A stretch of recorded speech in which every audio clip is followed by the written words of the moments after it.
Should be good. Right. I'm loading up the stream. If people can hear me, can they say something in the live chat? Because I'm currently getting up on my phone. We should be good. We're officially live. There we go. Okay. Yep, there we go. Got the stream up.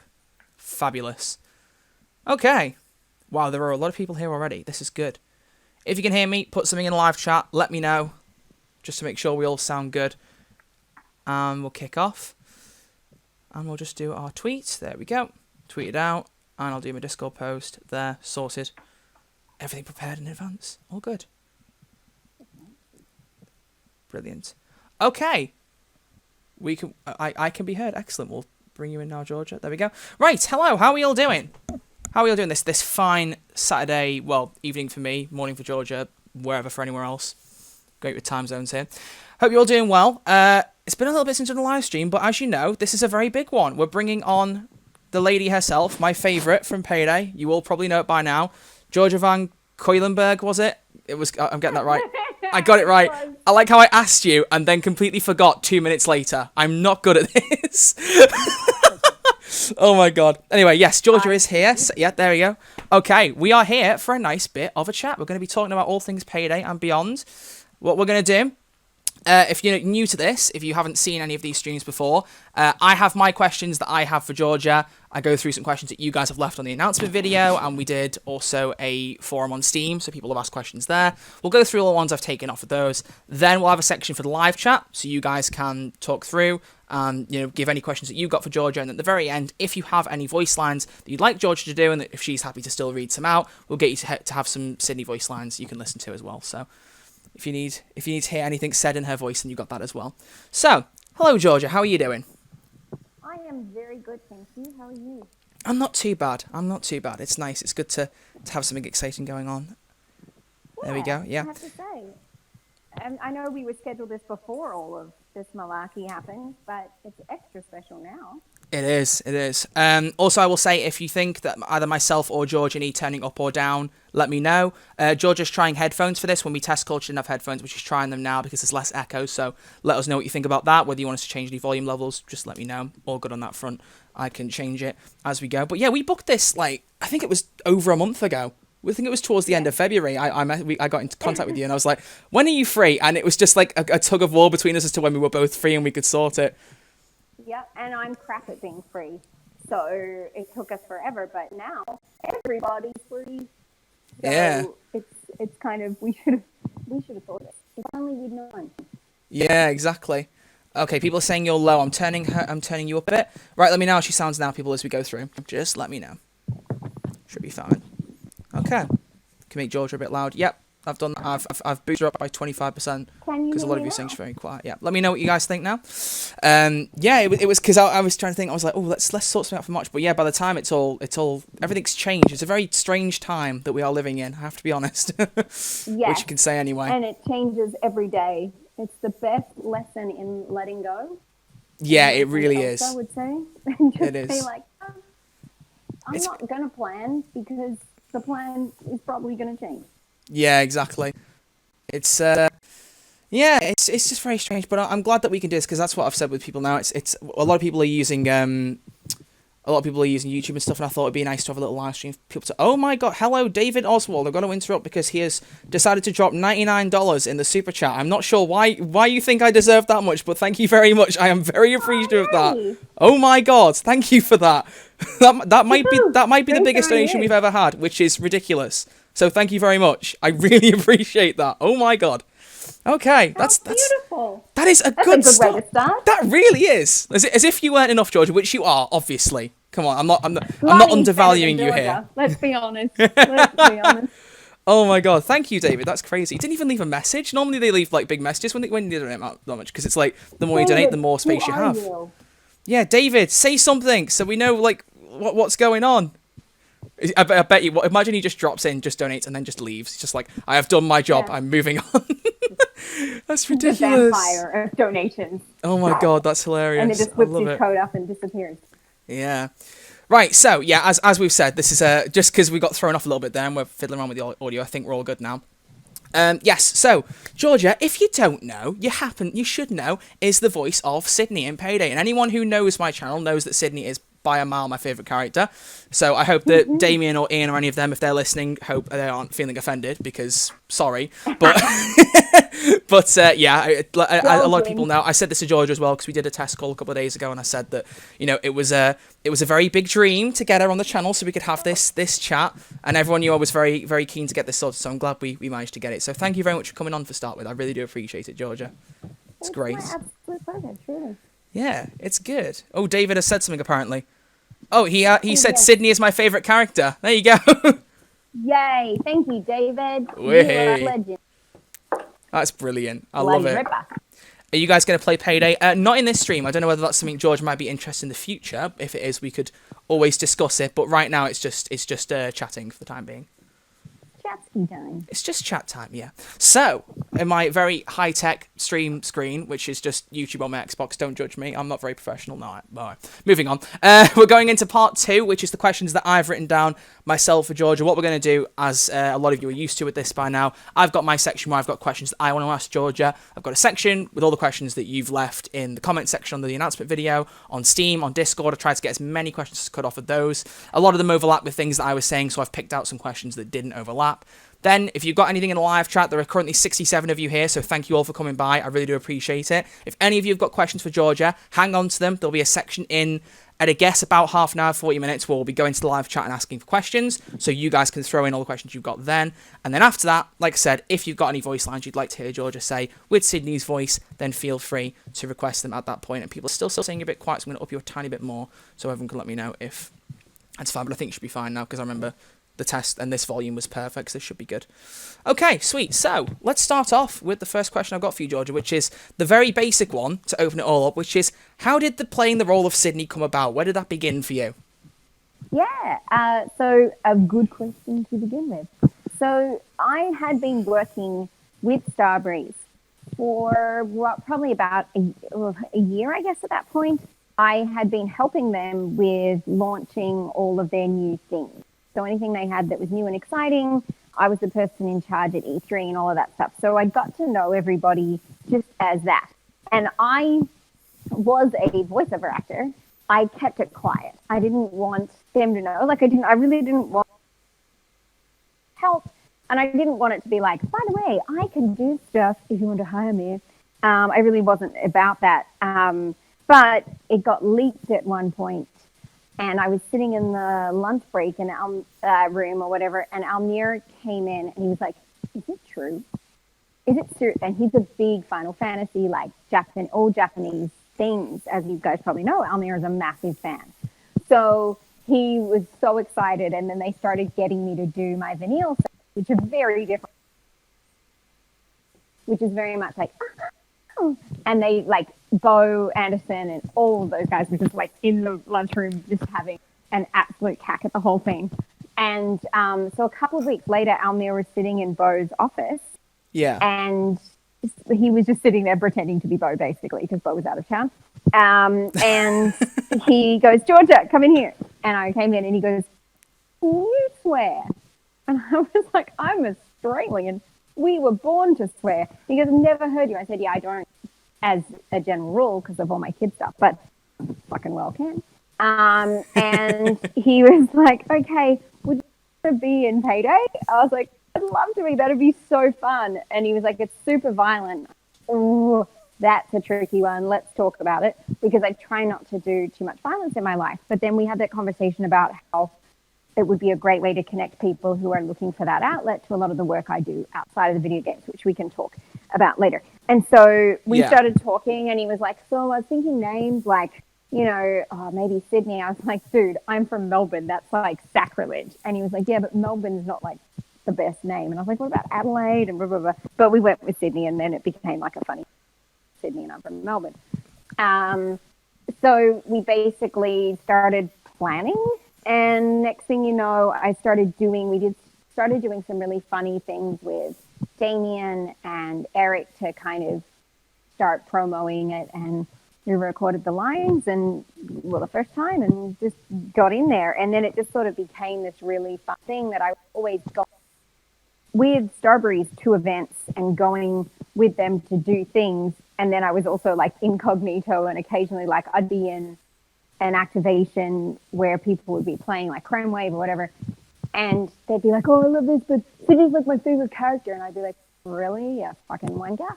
And they'd be like, "Oh my god, you do a really good impression," and I'd be like, "I'm her." And Yeah, they'd just be like, yeah, you just go, funny you should say that. Actually. yeah, I'm glad you think so, because otherwise I've missed the mark somewhere.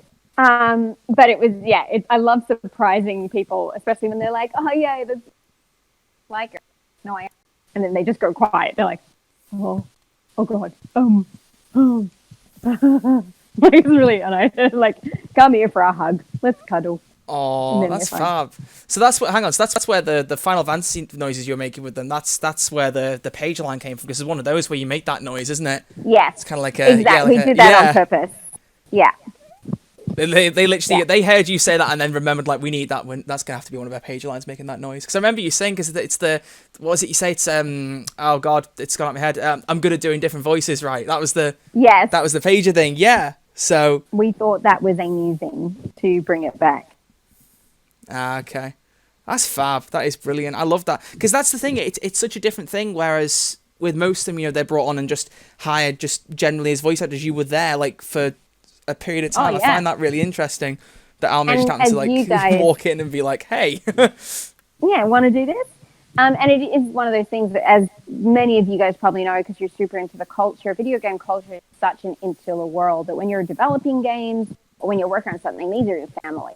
Like, these are the people. And I was in that office, even though I didn't technically work for them, I was working with them. And I was in that office from, 9 a.m. to 10 o'clock at night, a lot of days. And with Bo and with all of those guys, just really, like, they were family for a good year, 2 years there. Yeah. I will just say, some people are still saying you're quite quiet. I tell you what, could we try without the headset and see if that makes any difference? Would that be okay? Yeah. Let me put you on. Yes, let's try that. I'm sorry, everybody. Don't mean to be a problem. It's all right. No, don't worry. I think it was probably. Let's just. Oh. Is this better? Oh, that's a lot louder. Let me know that. What do you guys think of that? That is much louder. That might be it. All this time, we could have been better. It could have been. Oh no. Oh well. I think everyone could still hear. I think it was just that you were a bit quieter than me, and people were just pointing out a little bit. So wants to just see if we could fix that. But people seem like, I think probably they'll say now whether it's much louder. I've actually just turned it down a bit after you started speaking, so now it should be perfect. Hope we didn't blow out anyone's ears. Mine are bleeding a little bit, but I'll be okay. Oh, good. Clear them out. Oh, everyone's saying that's way better. Oh, there we go. Okay. Sorry, everyone. Trying to be helpful, totally screwed it up. It's all good. So I think you could all hear, but yeah. So to recap, Georgia was working at Starbreeze for a few years before she was brought on to Sydney, and then it was the Final Fantasy thing. So because Almir is like such a big Final Fantasy player, did he just connect the dots or something? Like, how did he actually suddenly realise? Did he explain to you? I think so. The person that brought me in, my friend, knew, of course, because that's why she brought me in. Because she was like, "You know all about video games, and you're good at organising stuff. I need help." So that, I think she probably dropped it into conversation, and then it. Actually, sort of side note, but one of the funniest moments of this, because of course, every company has a Slack or a messenger that they use. And when this happened, there was one guy, Ian, who was one of the QA guys on The Walking Dead. He was in the kitchen making his lunch or whatever. And I was talking to them, and it came out that I was also in Star Wars. And I'm one of the companion characters in Star Wars. And in that game, you can marry me, and it's this whole like ridiculous thing, and it's very funny. But anyway, so we're talking about all of this, and the Star Wars things come up, and they bring that up, and I see him doing this weird, like literally like a shuffle move, if we're using Sydney references, this weird shuffle move out the kitchen. Like, he literally looked like he peed his pants or something. Like, he was like, oh, and I saw it in the background. I was like, did Ian just pee his pants? What just happened? And then about an hour later on Slack, I get this like little message from Ian being like, "I'm married to you." Just out of nowhere. Oh my god. So which Star Wars game was it that you were in? The Old Republic.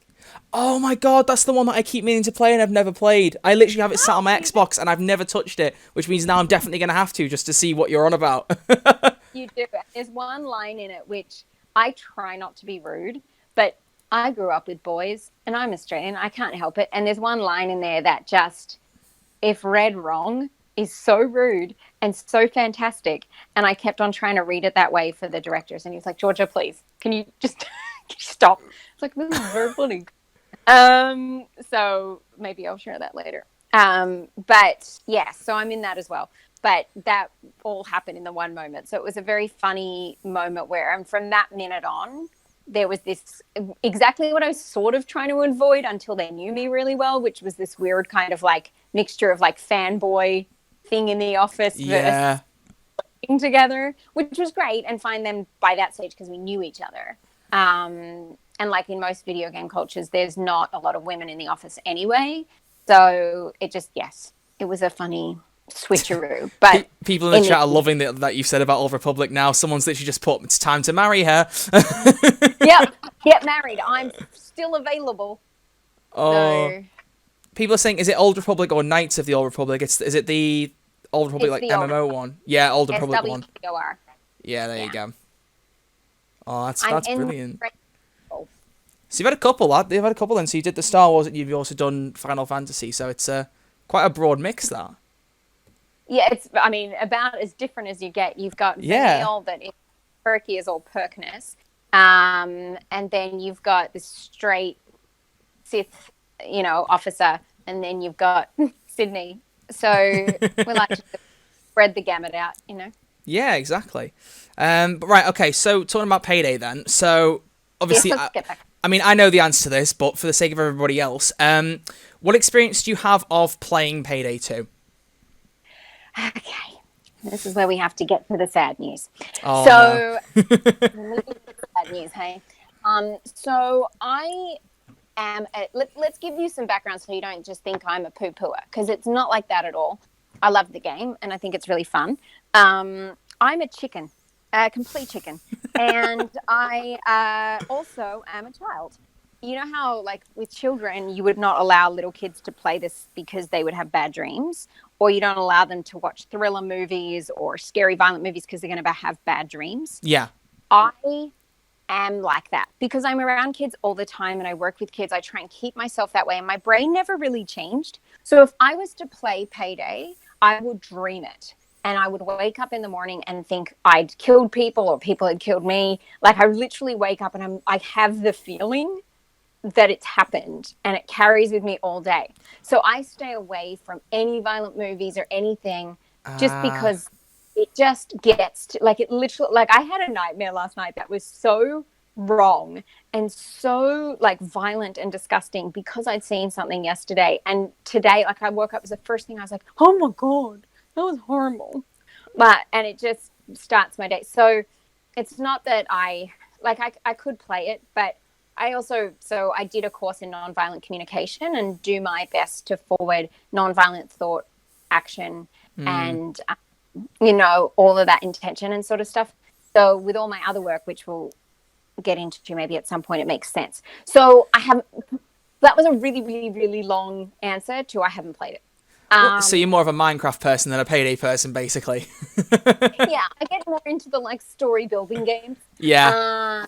Those kind of things, because I do play, and I do tend to do a lot more of the fantasy, story games, just because of that. And I'm very mindful of the messaging that I take in. But I've watched it many times, of course, because I've been at all these shows where we've done the competitions, we've done all those. Like, I've watched hundreds and hundreds of hours of people playing it, and still, like, know it really, really well because of that. But just make smart choices for my own mental health. No, I get you completely. I wonder whether there's, some people might know, there might be, like, a mod out there for the game that changes it. Maybe it's, like, paintball guns or something where it makes it a little bit less violent. There might be something out there where we can make it a bit more interesting for you. Each other. Yeah, it'd be good. There must be a mod out there, something like that. And if not, then I imagine someone could probably do it. But yeah, I understand that, because yeah, that's, I mean, a lot of people have that when they're younger, at the very least. Yeah, where you watch a film, then you have That was about it for ages. I mean, I don't know whether you're a Doctor Who fan, but when I first started I watching was. Doctor Who, there was a monster when they first brought back Doctor Who in 2005. There was a monster who like disguised themselves as humans, and they would unzip their head and come out of the body they were in. Right. But the thing with that was, for literally years afterwards, I would have nightmares, like, every now and again, that I was one of them, so I completely get what you mean. Because it is one of those things where it, like, sticks with you, so I get you completely. It is a... Yeah. It's a sad thing, because obviously it means, that you're not able to play it as much as you like, but you're still part of the community stuff. But that's the thing, because you mentioned about conventions, that was one of the other things I was going to ask, was that, what was it true that it was actually announced that you were going to be playing Sydney at one of the conventions? I'm pretty sure they announced at one of the... Yeah. So at Dreamhack in Austin, that's when we announced it. And I was already going. And like, this is the funniness of my life, is that, so whenever we've done these conventions or anything, if we're taking other characters like Eric or Damien, it was my job to hire them. So Oh my God. I would be the one booking hotels and, organizing and doing contracts. So that was like part of what I had to do. So they came with us and I had to organize it. And same when we went to Sydney and all of that sort of stuff. Melbourne. Hilarious. When we went to Melbourne, did the Payday, con there and all that sort of stuff. I'm always their quote unquote like boss lady. But we all went together and we're great friends and we just adore each other. So that was the first, and I was like trying to dress up in some way that sort of represented her in my own way. So I had like big boots on and short mini skirt and suspenders and a white shirt, and like we tried to make it as like Georgia version of Sydney as we could, and it was a lot of fun. Yeah, so Alma just like points you out and then just goes, Georgia's playing Sydney, and everyone looks and just goes, oh, I can see that. Yeah, I can see it.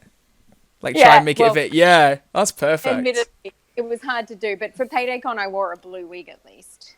Oh my God. Well, you see, you've done a really good job there, because you've actually led perfectly on to the next question I had, because this is something that I've wanted to ask for a while. As you know, a lot of the thing that's quite unique with Payday is that they do a lot of the live action stuff. So they bring the actual actors into proper live action recordings to do things for either trailers or web episodes, that kind of thing.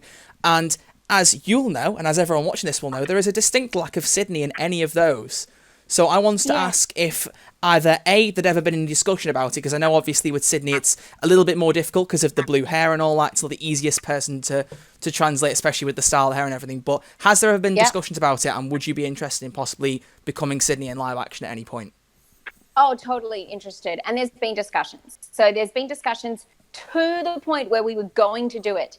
Before she was announced, they were going to do a live action trailer to announce her. And I literally was on the way to set to do it, cancelled the idea. And another funny bit of backstory to all of it is, so they wanted, to do the proper hair and all of that sort of stuff as part of it. And for a lot of people that maybe don't know this, some people do. I appreciate you if you do. If you don't, bit of information, and I'm totally okay talking about this at length. By the way, this is not an issue for me, but I have had alopecia areata. So my hair has come and gone like 5 times. And so when we were talking about all of this, a lot of the time that I had been with like the crew working, I'd been wearing wigs. In fact, I think I wore wigs the whole time I worked with them. So I had this long blonde hair, and there was this, a lot of the executives knew, because we were so close, that my hair was coming back. So they all knew that I had a full head of hair underneath and it was growing back, and they were all excited for me. And this conversation came up with a couple of the devs and the producers, and they're like, want to use her. All the execs got really defensive. They're like, she's not shaving it. She's not going to shave it. We're not going to make her shave it. And they're like, why are you being so weird about this? And they didn't know if they could say, like, they didn't know if I would be upset that they were telling them that I had this. Yeah, of course. Issue. And so they're like, just don't ask. Like, we're not asking her to shave it. And then this one producer, who I won't mention names and stuff in all of this, but this one producer was like, I don't get you guys, you're being weird. Like, she's going to have to do it. She doesn't have to be some precious blah, blah, blah. And they're like, she's bald. It just became, and God. It was just like, oh. And so it all went through the office. I was like, oh my God, yeah, you could have asked me this forever. Like, I don't care. But at that point, my hair was growing back. So they were really protective of me shaving the hair. So they'd brought in a stylist to work with me to like wear a special wig cap and do all that sort of stuff. So we had the outfit, we had the hair situation sorted. They brought in a stylist. And then they were like, oh, no, we're not going to do this live action. We'll do an animated and we'll do live action down the road. And then they never got to it because they didn't do any. If you notice, like I think the biker, and then they did one after that, which I remember turning up to set to see everybody at that point when they were still developing Sydney, was the last one, live action. And then they hadn't done any more. And everything sort of changed, as you know. Yeah. With Strawberries and Payday, and we've had to do a rethink. And then, now they're working on Payday 3 and all of that sort of stuff.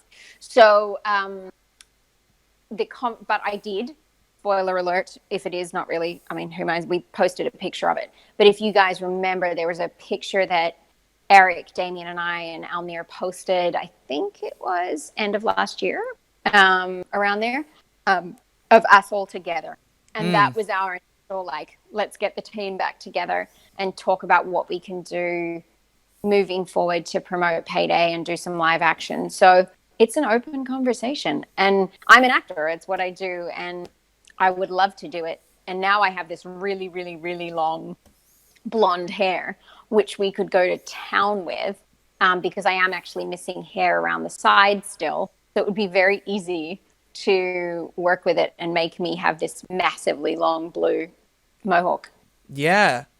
So with the last one, so you said that they hadn't developed Sydney. So when did they actually record? I presume something about the last one, which was on the beach where they had Eric and Ian and Damien and all that. Were you around for that one, or?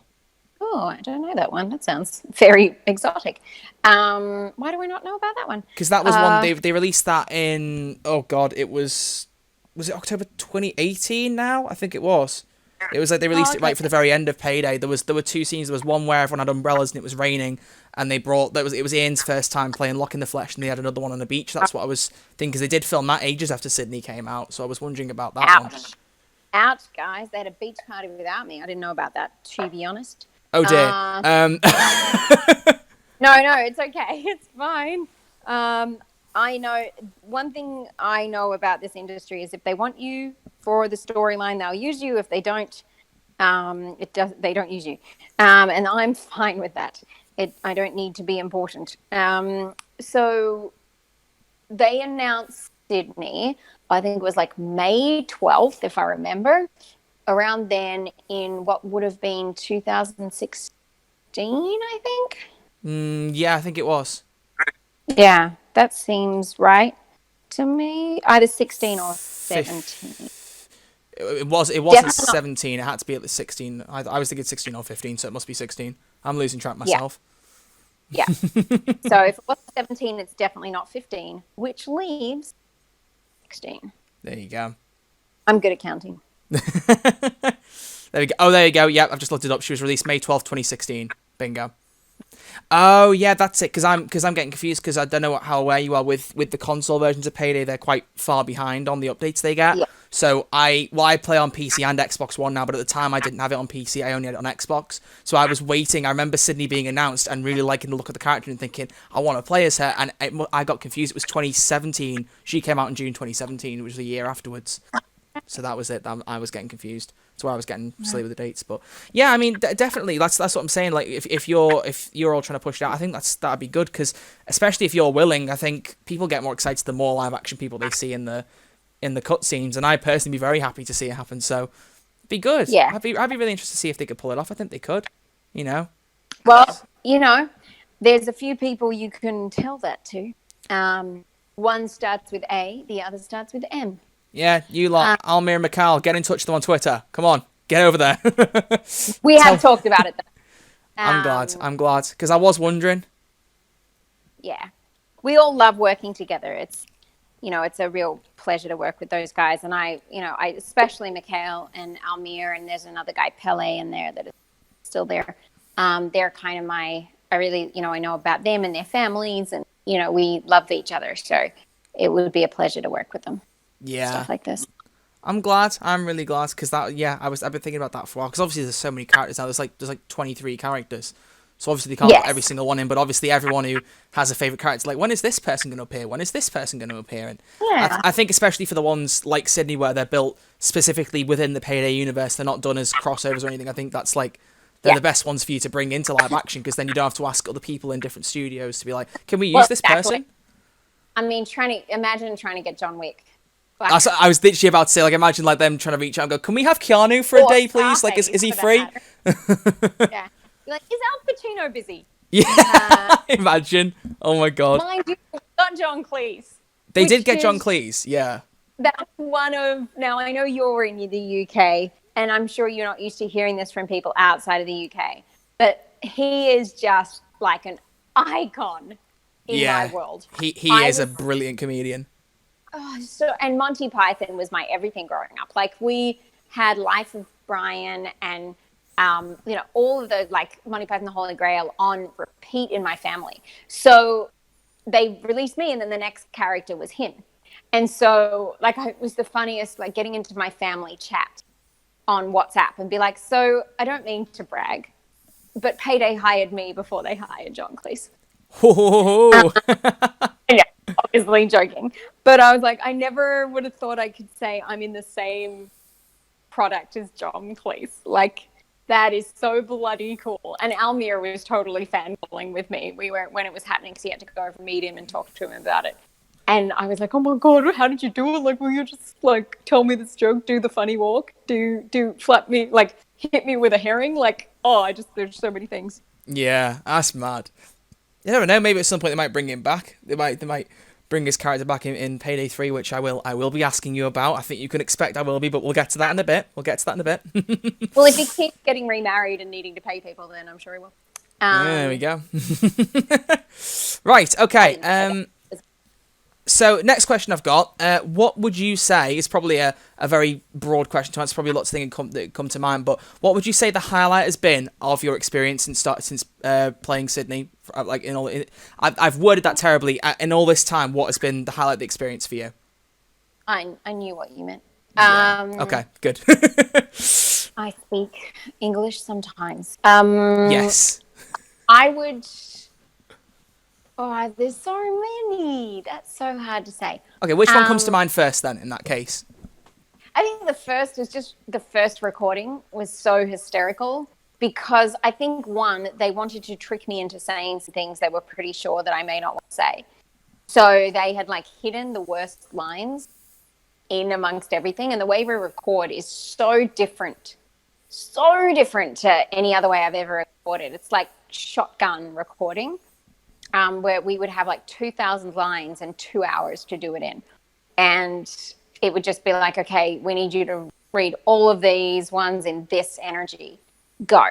And I would do it. And if we needed to change things or fix things, we'd go in and do it. And it made me laugh so much because they were like, Rob Coleman was the last person we recorded. And they were like, he was amazing. Like, got a 1,000 whatever done in this time and nailed it and got it. And I did faster. By the end of it, I was like, but to that point, the lines were so ridiculous and so obviously, as you guys know, and it was just this like onslaught of cuss words and things that I literally have never even thought out loud to myself. And I would say it and then I'd stop and like Andreas would be in the background listening. I'd be like, Andreas, I don't want to say that. It's like, you already have. So it was just this very like cacophony of things and emotions, and because I'm a very, very, very, very peaceful person, the only thing that gets me like hot under the collar is I'm a bit of an introvert, and if I don't get time to myself, I can get really stressed. And also, if anyone's doing any damage to children, I can get very stressed. It's an internal experience that no one else knows is going on. So when I went in there and was screaming and yelling, and I was dressed in a fancy dress and high heels, by the way, because I was going off to a meeting afterwards. And just the dichotomy of me and those lines and that experience, I came out of there and I was like, I feel like I just had like 20 sessions of therapy. That was amazing. Yeah, I can imagine. Well, I mean, these 2,000 lines in 2 hours. Like, I can't even imagine how how quick you'd have to go through them, let alone how much you'd have to do and the strain in your voice. Yeah, I mean, it really was. Luckily, because I am a professional voiceover actress, I know how to do it without straining my voice. I did do, so another game that I'm related to is Diablo 3. And I had learned the hard way on that a couple of years earlier when I was recording with Blizzard and with all the, or Activision, I should say more directly.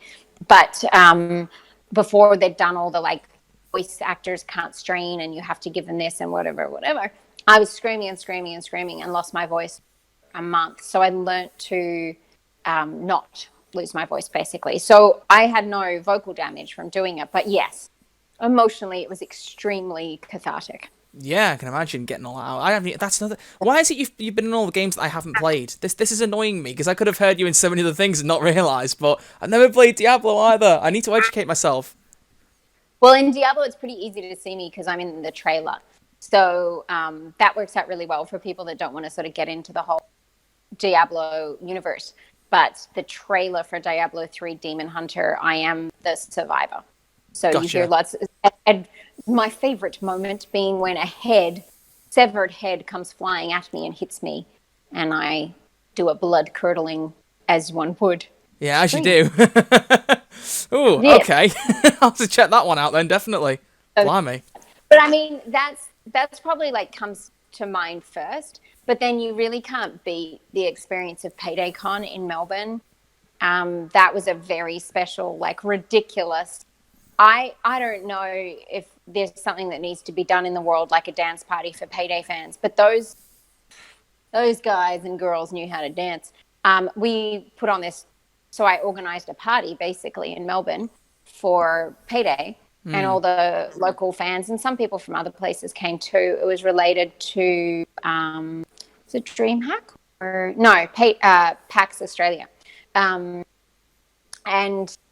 it was just one big party and Eric and Damien and the team of fans just danced all night long. They were throwing money around. Ooh, I think I've seen a clip of that. Yeah, I think I've seen a clip of Damien and Eric going for it on the dance floor. I think that must be where it's from. It was so funny. And just to add to the fun of it, so I hired a live painter who's really famous in Australia to do a painting of Dallas. And like we had all of this cool stuff and food and, you know, all of the giveaways and signatures and all that sort of stuff. But my brother is a professional photographer. So I hired him to come in and take photos. Now, my brother is like, I don't think he's ever played a video game. So he was just like looking at me like, what's going on?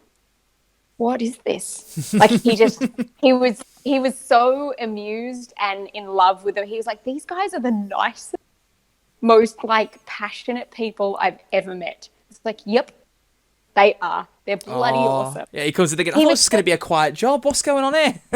He couldn't believe it. He was like, these people are going so crazy and in a good way. And they're so loving. And as you know, like something that I love about our fans and video game players in general is they're genuinely lovely people that sometimes can be a bit misunderstood by people that don't like video games. But they are so kind and so like just wanting to find a way to connect and passionate about the game, and that's their point of connection. And so when you get them all together, even if they're overly excited, they're way more nice than most people. So they'll be like, oh my God, that's so exciting. Oh, sorry, didn't mean to step on you. Like, oh no, you go first. You go first. And it's just, they really are. And I love them. And my brother hadn't seen that. And he just was like, these are the nicest, most like overly passionate people. This is adorable. Oh, I know. Yeah. I missed out on so many of those. That was the thing, because I wasn't like going around traveling as much when those things are happening. But like now I'm of an age where I would have gone to like the last couple of conventions, but because they haven't happened, I've been able to. So I'm hoping that Overkill, if you're listening, I mean, Mikhail just retweeted the stream, so I think he's in on there listening. So if you're listening, Mikhail, where's the next Payday Con? When things, when you get more chance, get that sorted, because I want to be there and I want to see this in action. If I was a betting woman, I would say there'd be a 3 related question.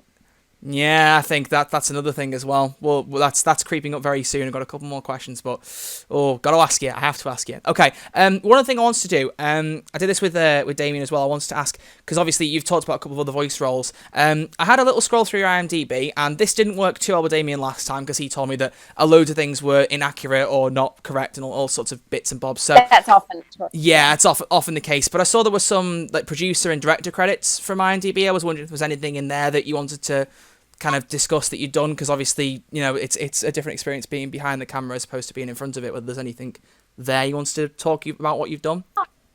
Oh, you're really sweet. I mean, there's nothing super important in there, really.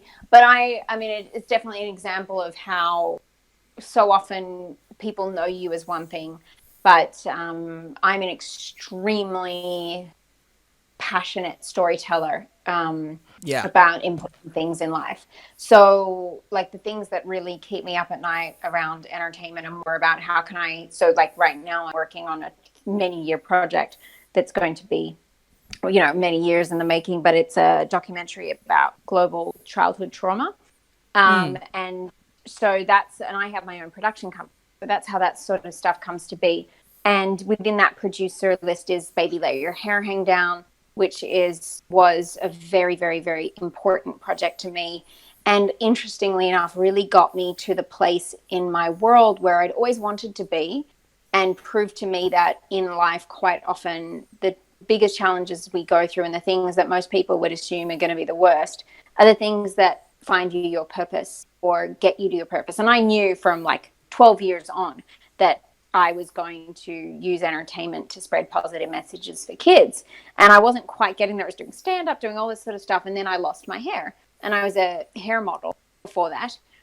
So it really was this like losing your identity moment, and finding my identity really. And so I made a film about that experience to try and show people that we are so much more than these things that we attribute our sense of identity to. And that did really well, and was on, you know, 2020, which is kind of, I don't know what you guys have over there, but it's like the 60-minute show after the news on the weekend, if that makes any sense. I don't know if you have something like that in the UK, but it's a very big show here and a lot of different other places. And so that's Baby Let Your Hair Hang Down, and it's a full-length feature about my journey to accepting myself and explaining what alopecia is. So I try and make things like that, along with writing. I've written a couple of feature, you know, comedy scripts and things like that as well, which I love. But that's the producing thing, is that I'm always looking for ways. And like right now, I've a new thing which is just taking off, which is not, it hasn't taken off, but it's up there, and I'm planning on it taking off if anyone in the world won't stop me, which is positive little videos every day for people. Daily Glass of Lemonade, which please subscribe. If I could say one thing at all amongst all the fun things we'll talk about, please subscribe and follow that. I'm trying to spread positive messages for our community and people, stuff like that. So that's the kind of stuff that when I'm not yelling cuss words and shooting at people and heisting, I'm actually trying to, which is why they took my character in that direction, by the way. If anyone's wondering why they would do that with Sydney, it's purely based off the Georgia that they all knew, because they were having me come in and be Sydney, and then they knew I was going off and spending time with kids in South LA, you know, in poverty, oh, I've got Africa or India. I can see it. Georgia's Daily Glass of Lemonade. Yeah. Hang on, I will put that in the live chat so everyone can have a look and subscribe to it as well then. I've just subscribed. That's fab. I love that. That's brilliant. That would mean so much to me. I'm just about to start doing videos about kids doing really lovely things. It doesn't have to be superhero stuff. But if any of you out there are teens or kids or know of kids doing things that are really just, you know, nice, it doesn't have to be hero status, but just nice stuff. I'd really like to start celebrating younger people and the good things they can do. So thank you for asking. That's the kind of stuff that I do behind the scenes. Oh, it's my pleasure. I always think, because that's the thing, is that a lot of people want to know about the one particular role, but I feel like there's always loads of interesting stories you can hear as well about everything around it. And people are subscribing. You've just gone to 50 subscribers already, so there you go. Woo-hoo! There you go. It's in. I'll put it in the chat again, everybody. There you go. Make sure you subscribe to it. It is amazing. And this is a total sidebar, but this genuinely happened today. It's amazing the little things, like people subscribing. I think sometimes when you're in a game, or like you're someone like Eric or Damien or maybe me, I don't know if I'm in that category, but like someone that you look up to because they're a voice in something, you think that stuff like that doesn't matter. Yeah. They're like, oh, they're, and those, like when a fan writes, or when just somebody writes and says, your video helped me, or, thank you for this, it means so much to us, even to the point where, so my best friend in childhood is now very well known in Australia, as is my brother, which is a very funny thing. And he won a gold medal at the Beijing Olympics. And wow. we were absolutely inseparable as kids. We lived together for a while, and then we just lost connection. And you'd sort of think, like, I've gone on and done my thing, and he's gone on and done his. And when I woke up this morning, I saw that he followed me on Instagram, and we haven't talked in years. And it is like the greatest thing that's happened to me in so long, just to see that Steve was thinking of me. That's all I needed, it's just like, so when, point being that when you guys subscribe and when you just put a little comment or a thumbs up, that is the most beautiful moment of connection, because we all, like, I haven't done this for long because I was insecure about it. I didn't know if it would be good. I didn't want to see that nobody was watching and go through that. And I'm committed to going through that, trusting that it will change eventually. But we're all the same. We're all insecure about something we're trying to start. And it's so lovely. So thank you guys. Sorry, I'll get off my soapbox. Oh no, it's absolutely fine. I think that's lovely. There are people saying that they can't turn on notifications, and that's because YouTube are nasty, because they won't let you do it on content made for kids. So for everyone who's subscribing, just keep an eye on it, because Georgia said there's going to be daily videos. So always have a little look every day and see whether something's been uploaded, because then you'll be able, because that makes you more reliable than me, because I never know when I'm uploading. I'm supposed to be doing it once a week, but it just seems to be whenever I get one done, to be honest, at this point. So I'm doing it every 2 days. It's an ironic thing. Oh, every 2 days. Okay, my mistake. Glass of lemonade, but it's not every day. Okay. So it may get to be that way if it, but just by the nature of life, I realized I didn't bombard people every day, but we might get there. No, that's lovely. That is lovely.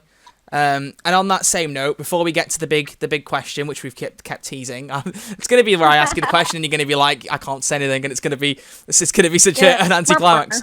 But yeah, so for those of you who don't follow Georgia on social media, Georgia is involved with quite a few different charitable things, which I always thought was very interesting, and it was something that I wanted to ask you about. I'm not going to say too much. I kind of want to leave you to talk about it a little bit, but there were two things I wanted to discuss with you. First off was Arts Bridging the Gap, and second off was Laughter Heals Gaming. Would you like to just take a minute and explain one or both of those to people so we're all on the same page?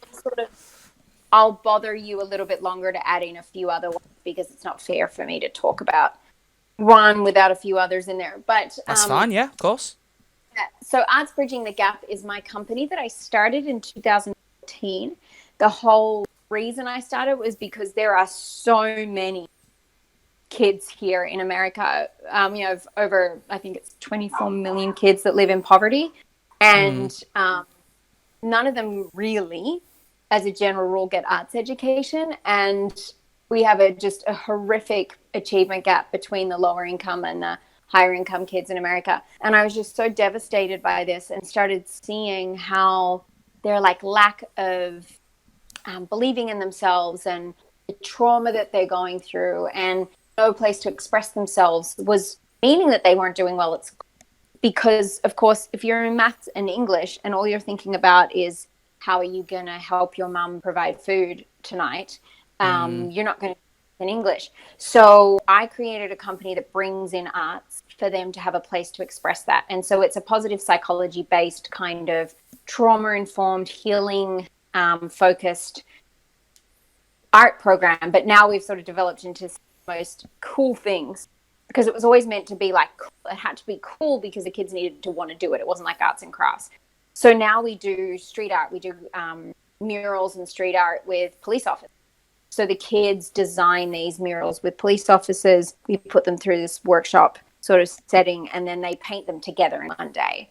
And we do some really big, epic projects that way. We've done 59 murals now, and we're planning all things we don't know how it's going to go with coronavirus, but we plan to do 100 in one weekend at the end of the year in September for International Day of Peace. So we do things like that. One of the things that might appeal to a lot of you guys is we do Girls Make VR, which is teaching girls in poverty to use virtual reality content and make it and create stuff for social change. And we have a few other, we do a pen pal program where we share videos and art with kids in Uganda, Lebanon, India, and America. So we do all that sort of stuff. We're very small. I work full time around the clock on it as a volunteer, and it takes up every second of my day. But it's been the most beautiful gift in my life to be able to really get to know so many of these communities and these kids and be connected and love them and see the difference that art can make. So that's that. Thank you for asking.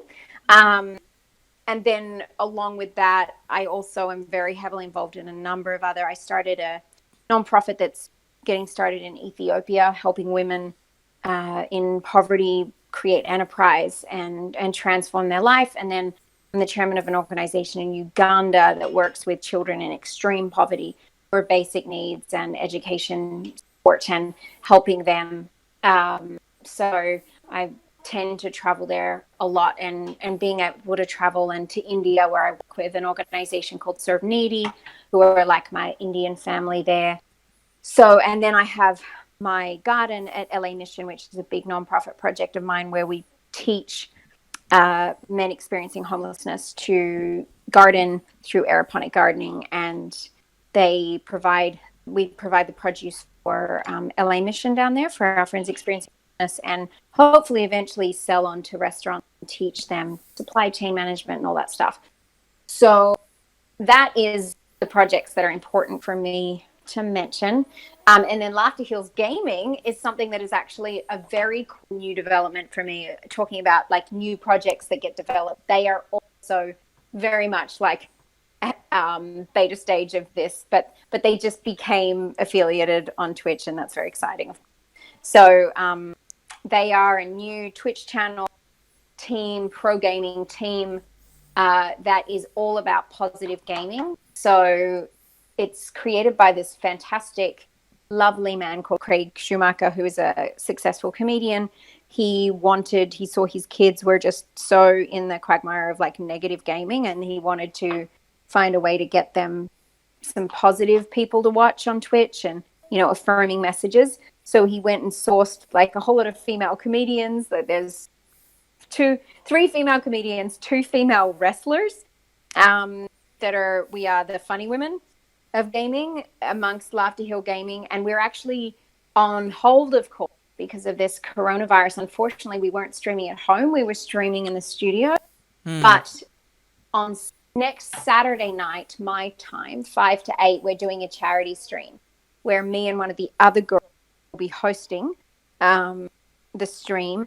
And they're bringing in comedians to, you know, do little sets. And there'll be a couple of the guys that are in the team gaming and will be commentating and, you know, just having a bit of community and raising money for the coronavirus aid. So I'm it's the biggest giggle to anyone that's ever watched me play video games, because I'm terrible.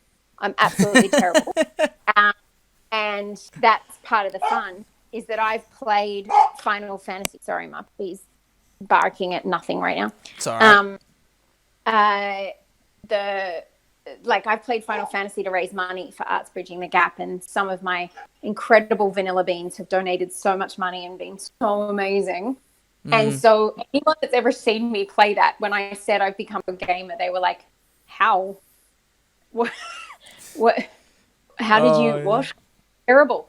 And so the whole thing that we're not good and we're learning, and it's sort of showing that you don't have to be fantastic at something to still be valuable and important, and, you know, you can get better and keep practicing and stuff like that. So yeah, please check out Laughter Heals Gaming on Twitch. They're a lovely bunch of people. Subscribe, join, and if you want to come and watch that charity stream, we did a bit of a test yesterday. It was a little bit glitchy, but see how it goes. I will see if I can get the link up on Twitch as well, so I can share that. That's fun. as well, if you let me know about that stream, if you send it to me on Discord or something, I'll share it round because I've well, funny enough, I don't think other people know this is actually how George and I got in contact. I found out she was streaming on there, and I asked her while she was streaming. I was like, "Fancy getting in touch?" And that's how it all came about. But I think that link. Oh no, it's linked to a YouTube channel. That's not the link. We want a Twitch link. Why is it not linked to it? If not, I'll just type the name out again and get it to work. Share via. I just want to copy the link if I can, please. Copy. There we go. I think I've copied it. Go on, please work. Is it going to work? It has. There we go. So there's the link to the channel in the Twitch chat. If you want to, guys, if you want to go follow it and give it some support, it really is great. It's well worth doing that. But that's brilliant. The stuff. That's why I wanted to ask, because I keep seeing all these things about all the things you're tweeting about with like Archbridge and the Gap and all that, and it's phenomenal stuff you do. It really is brilliant. It really is. So, no, all credit to you, Georgia, because it's phenomenal. And I hope you really are proud of yourself, because it is brilliant. I really do think so. I appreciate that. It's why I'm here on Earth. So it makes it easy. I think a lot of people can take a long time to find their reason, and that means that they sort of go through different things and find different things. And I'm just so fortunate that from literally like 4 years old, I knew basically I wanted to entertain and make people happy. And at 12 got really clear that it was about positive messages for kids. So everything that I've done ever since has been driven by that. And it's now led me to run organizations and be part of, the narrative and the discussions, which it's so different to being some advocate that like pops in for a week and says nice things and then disappears, when you know the families and you know the communities and they consider you. I just couldn't feel grateful that that's the direction it ended up going. And honestly, part of that was because, I wasn't becoming famous and no one really knew me. And I had this moment of like, well, fuck it. I'm either going to wait for that moment so that I can spread positive messages, or I'm just going to go down and do the work anyway. And I'm not somebody that likes to sit back and talk. So I did it, and then look at my life now. It's bloody exhausting, but it's amazing. It is. It's brilliant. It is. It really is. So thank you for telling us about that, because I really want to know more. So I'm glad that I've at least known. And there's a lot of people who've been in the chat while you've been talking, saying about how lovely it is to hear about this stuff. So thank you very much. Thank you. It's all good. Right. Okay. Final question from me before we move on to a couple of community questions. People in the live chat, we have taken a little bit longer with my section of questions, but it's been good because we found out loads of stuff. So what I will do is I will minimize the amount of community questions that I've got from the announcement video. I'll probably pick like 2 or 3, and then we'll go straight onto live chat so that you guys can ask your questions. But I have to ask you the final one, Georgia, the big one. What can you tell us? You might know. You may have heard that Payday 3 is a thing, that it's happening. I was just interested if you knew anything about it and or could share with us. Yeah, so like you said, a bit of a buzzkill. I do know about it. I know it's something. I have been involved in some discussions about it, and I can say nothing. Damn it. I am very keen to be part of it. I would love to be.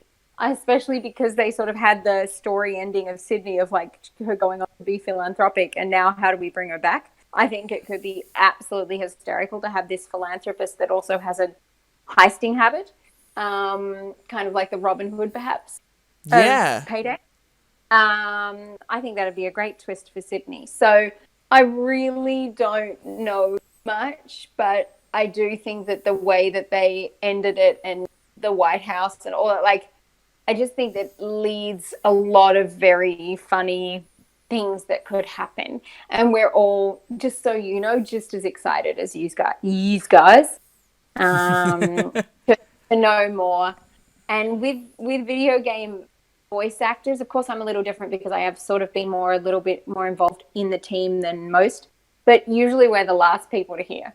Like if I'm doing Star Wars, I get a call 3 days before and they're like, we need you to come in, we're doing more levels. There's no like, so in a month or so we're going to do some more levels, would you be available? It's never like that. It's, when are you available? We've been planning this, because of course when you think about the development of a video game, most of the time, I think with Star Wars, it got to a point where they were a little bit ahead, where they hadn't really locked in graphics. But certainly for Final Fantasy, all the development of the visuals and the graphics have been all QA'd and all done before we get brought in. the way you often the Yeah. Well, that's good. Well, I mean, I'm taking that as a positive that there's been discussions. I'm very happy about that. Oh yeah. Well, I hope I was allowed to say that. Well, let's hope you were. Otherwise, sorry. Sorry. I I mean, know. when I say this, it's just been a like. So is Payday 3 happening? That's literally what it sounded like. But of course, we want to keep this universe alive, and we want to do great things with the community and the IP. And it's been a gift that I think anybody that was in it from the beginning never expected. And we love the community, so we're always going to do things that we can do for them when, there's a lot to be worked out within Starbreeze right now. And what I love is they're trying to do that with utmost integrity and, honoring what is beautiful about, that company, and that's Payday. Yeah. So they know that and they love that, and they're going back to old. Well, I'm really glad. I'm really glad to hear that. Well, that's the thing. I mean, especially since you're working with them and you know them closely, I'm hoping that makes you at least a slight shoo-in. Who knows? Well, but I hope so. It's the same thing I said. It's like with characters that are more that are created with the Payday universe solely in mind and not as a crossover. That's the theory I've had since they confirmed Payday 3, is that if any characters are going to return, it's going to be ones that weren't through crossovers, be the ones that they made as unique characters in the universe. It makes them easier to translate over. So I very much hope that you're one of the first choices if that happens. I really do. Yeah. And Mikhail, if you're still listening, get on it. Make it happen. I mean, I've been at them for years to do a spin-off series of Sydney and her philanthropic work. It's not as fun as a first-person shooter, but Hey, you could do something like that. You could do. It'd be interesting. Sydney spreading love around the world, and she just has this bond of happiness. Yeah, she's horrid to the police, but nice everywhere else. Yeah. And so that's a very funny other thing. Let me get this in because it's very funny. And as you said, you've seen some of my work and you see it. The thing that makes me laugh, especially when I was getting into Payday a lot and we were doing a lot of it, most of my best friends now, because of the work I've done and the people I'm closest to, and my closest person in the whole world are police officers. So I spend my life with cops. And I love them.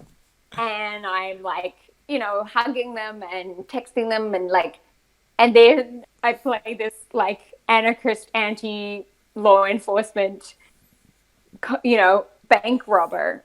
And it's very funny. I just think there's got to be, I keep saying to them, you got to do something with Sydney and LAPD because I could get you access to every single LAPD person you need and cars and whatever you need is a yes. Ooh, you're the go-to girl.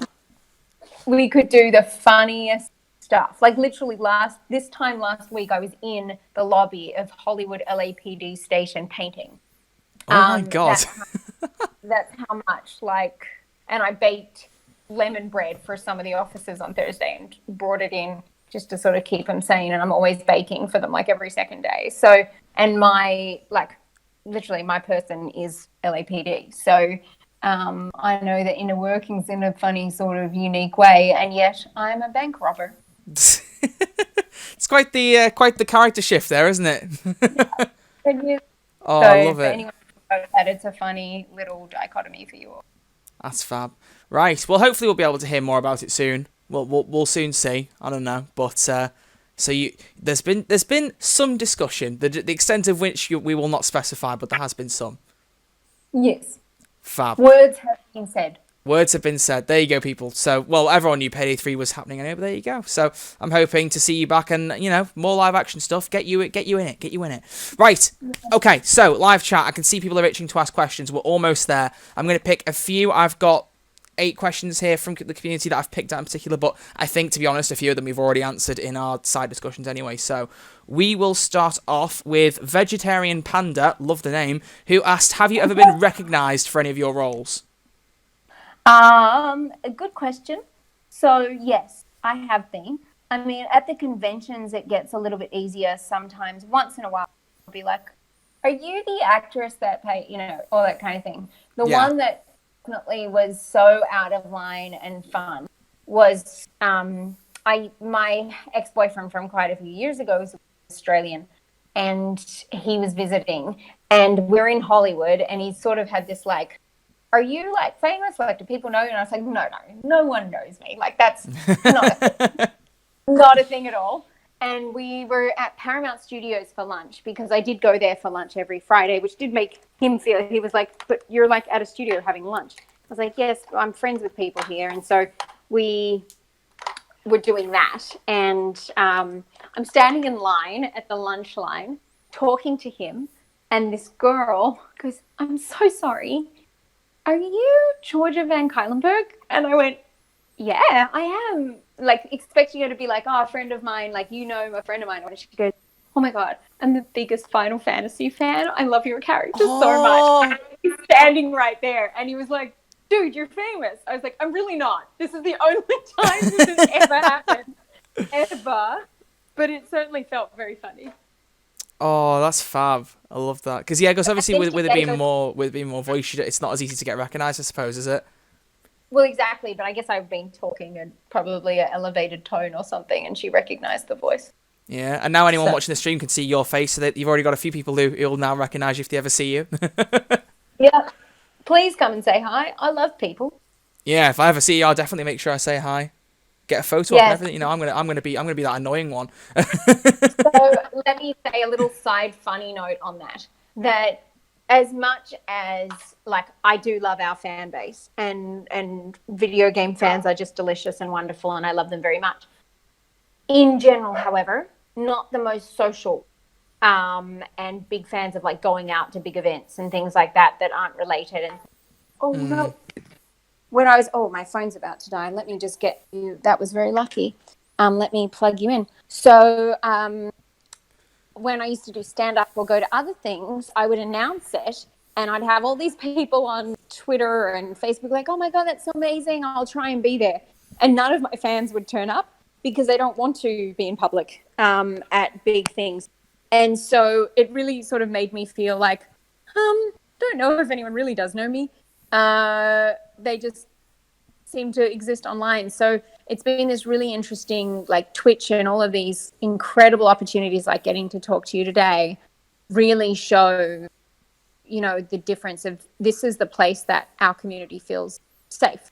Yeah. And feels connected and feels like they can get together. And in general, like some of the fans that have been like, oh, I'm going to come and see you at this thing. I'm going to come to this thing. I'm going to be there. They go and they never come and say hello because they're too scared. Yeah, and then they of course. Leave. I'm like, where were you? I was looking to meeting you. And they don't because of the pressure of whatever, their experience. And that, I totally get it. Yeah, but it is definitely, I've sort of said to a couple of people, video gaming as a voiceover actor is a very unique thing because, and this is not about look at me at all. This is not a look at me phase thing I'm saying, but when you reflect, like if somebody had been in Star Wars, in Final Fantasy, and in Payday movie, that would be the kind of person that you'd see on the street and recognize. Yeah. Like that would be, you'd be like, oh my God, that's that person from whatever. If it was this, especially the amount of Star Wars we've done now. And I walk around every day and no one would have a clue. And it is a really funny, bizarre, and unfortunately financially not as rewarding experience. Just so I could donate the money, by the way, guys. I'm not a materialistic person, but I definitely love all that money to donate to my causes. But of course, the pay rate for a Star Wars video game is very different to a Star Wars movie. Yeah. And so it is a very almost like Twilight Zone experience. Yeah, I get you completely. Here you go. So you do get some. Well, I think it'll mainly be if they do another Payday con, then that'll be where you get the most people coming up to say hi. Again, myself included. Hi. I'll make sure I'm there. Mikhail, get it going. Come on. I'm going to keep asking him. I hope he's still watching because he's just going to have a to-do list by the end of this of things that he needs to get in motion, which I hope he will. Yeah. We'll see. Right. Okay. Next question comes from, this is literally his username, a used 1996 Mitsubishi Eclipse. I don't know where these names come from, but I love it. Awesome. But he wants to know, this is actually something I was going to ask you anyway, are there any plans for you to get back in the booth with Payday and record some of the catch-up lines that Sydney doesn't have? So calling, like, some of the new heisters that have been added since, like, there's still quite a few characters where you don't call them by name, like, those lines haven't been recorded. Is there any plan to get that fixed anytime soon? I don't know. Similar how, we're the last to know, like I said. Yeah. When these things have happened. But I did do a similar session recently, a couple of months ago. I'm sure that's been integrated in already for something where it was, a 1 hour patching in some things that weren't covered. Yeah. So I know that it's something that they try and do when they can do. So I'm sure it's on the list, if not going to be on the list soon. Yeah. Okay. So thank you, Used 1996 Mitsubishi Eclipse. I love that name. That's brilliant. Lama asked a couple of things, which we've answered most of, but one thing I thought in the question that was interesting was, in the process of doing the recording for Sydney and developing the character as a whole, how much creative influence did you have over that process, and how did things change as it evolved? I'm actually happy to say I got to have quite a bit of an involvement. When they were writing her, I was able to look at it and comment, and we had an initial discussion of places and where she could be from and things that would resonate. Yeah. And sort of had the funny experience of talking like whereabouts in Melbourne she's from, which ironically my brother lives in that suburb now. And I've actually stayed there a couple of times, which makes me laugh when I'm in Collingwood and I'm like, that's where she's from. Because she's a big fan of the Magpies, which is the team there, which is like kind of like being a Phillies fan here. I don't know what the equivalent would be in England, but it's like the team that everybody hates unless you're a fan. So I'm a Collingwood fan, which brings on a whole sort of different connotation. So things like that, like having that conversation. And when they were like different wording, I'd be like, she would never, like, we don't say that, like, sorry, I know that's very stereotypical, whatever, but that we would say this instead or whatever. So I was able to work on developing the character and talk a little bit about what she should look like and how that might be. And I remember redlining the character development notes and working together with the producer on that, and similarly on certain lines being like, no, that's just so not. The one thing that we had disagreement on, which I didn't win, was the name of my old gang. I so didn't want to be dingoes, but there you go. Oh, well, I imagine that, I'm going to guess one of them would be like a line involving kangaroos. They bring that to you and you just go, oh, no. Because I'm pretty sure there's no lines like that in there, is there? Yeah. We wouldn't talk about kangaroos. Yeah, exactly. It's like too stereotypical then, isn't it? Yeah. Oh, is it? I'm watching the chat. So Liverpool's the equivalent. If you're not a Liverpool fan, you hate Liverpool. Is that right? No, that's one of my friends who knows that I don't support football very much, but I would support Liverpool. That's one of my friends trying to bully me. So no, it's not Liverpool. If I was gonna pick, I would say it was Arsenal probably, but I don't really follow football, so I may have just said something extremely controversial, which I'll probably get crucified for. So we're gonna move on. I've got one more question for you, and then we'll actually go over to the live chat fully for questions, which is from Fitoon, who has asked, well, it kind of translates to what you said about what video games do you play. What kind of video games do you play in your spare time if you have time to play them? What kind of things are you into? So Final Fantasy is something I've played a lot for streaming. Okay. And then recently, so true story, and I know this is like the easiest answer to give, but it's a true story. When we talk about dreaming, how we used to do that, I actually used to dream in Tetris.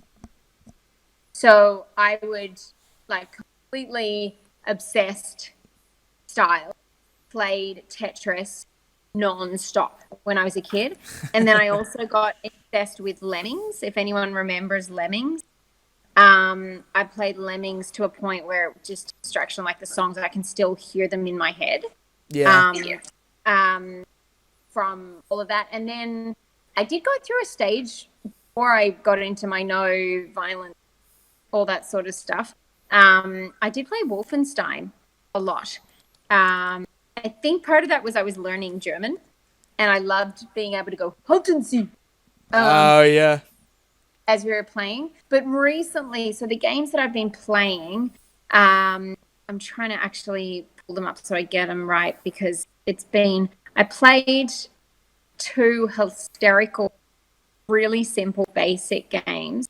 And I'm going to go in and find them. What was that game I was playing when you were watching? It was that funny little... Oh, I don't know what it was called, but I was looking at it and I didn't recognize it at all. I didn't know what it was. Super random, and it's this really basic, there's a couple of them, really basic sort of graphics. Was it Fee? Oh, I don't think so. No, I know there was one that looked similar that was called that. And one called Pikuniku. Oh, that was it, yeah. Pikuniku is this game that looks like a really sweet game, but it's totally a social and political commentary on GMOs and government subsidizing production of corn. And it's just that you're in there to try and help them, but what you start realizing is that the government's taken over their sort of community to benefit financially, and they're killing off the people as they do it. So I really enjoy about that. There's another one that was absolutely beautiful, and I'm trying to find it right now. It's super exciting for everybody on the stream, as I think. But so I would never, ever, ever play it. But if I had to give a plug, because I couldn't play it because it's just way too violent for me, and I just couldn't do it. But if I gave a plug to any game, it would have to be Dead by Daylight, because I love that team. I absolutely love the behavior team, and I have been involved in that game since the very beginning. I was actually the person responsible for their launch, and of course, because Starbreeze published it back then. Yeah, and I just loved it. So I would never play it because I just couldn't. Obviously, even just hearing, I can just hear the some of the noises and the screams. Yeah, I've played a little bit of it myself a while ago. Yeah, when Trapper lifts them up on the hook. Oh yeah. So yes, that's something I don't. It's not for the faint of heart. No. But do love it anyway. But yeah, this other game was absolutely beautiful. It's a hand-drawn game, and it's absolutely lovely. But I'm sorry, I can't remember. It's totally about depression and social isolation. Oh, is it Ori and the Blind Forest? That one comes to mind when you say that.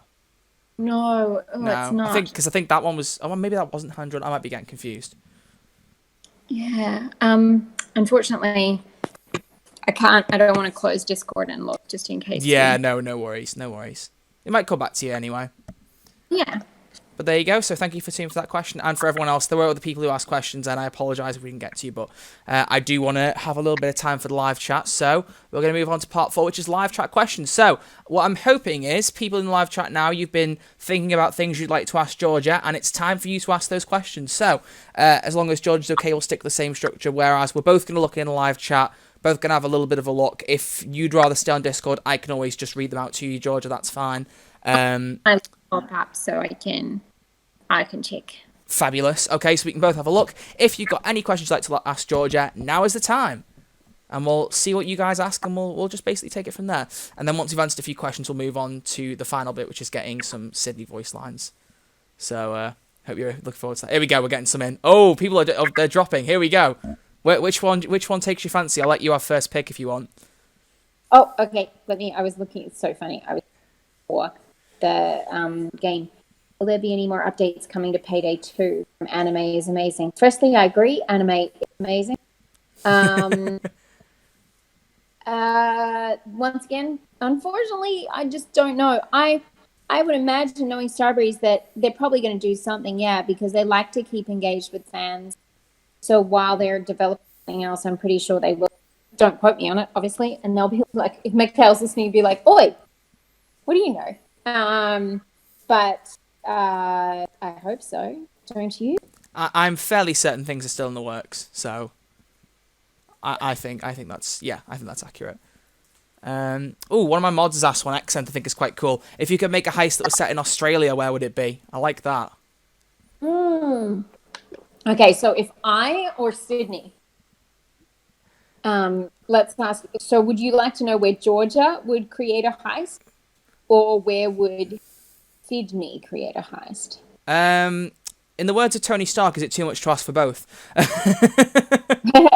I can do it. Let's do both. Let's do both. Go for it. Okay, so if I was to create a heist, it would probably... Okay, yeah. I would... And this might be the same answer for Sydney too, but I don't know if she has this same sort of experience. So I would heist one of the really, really, really wealthy, pretentious private schools, and do some sort of like...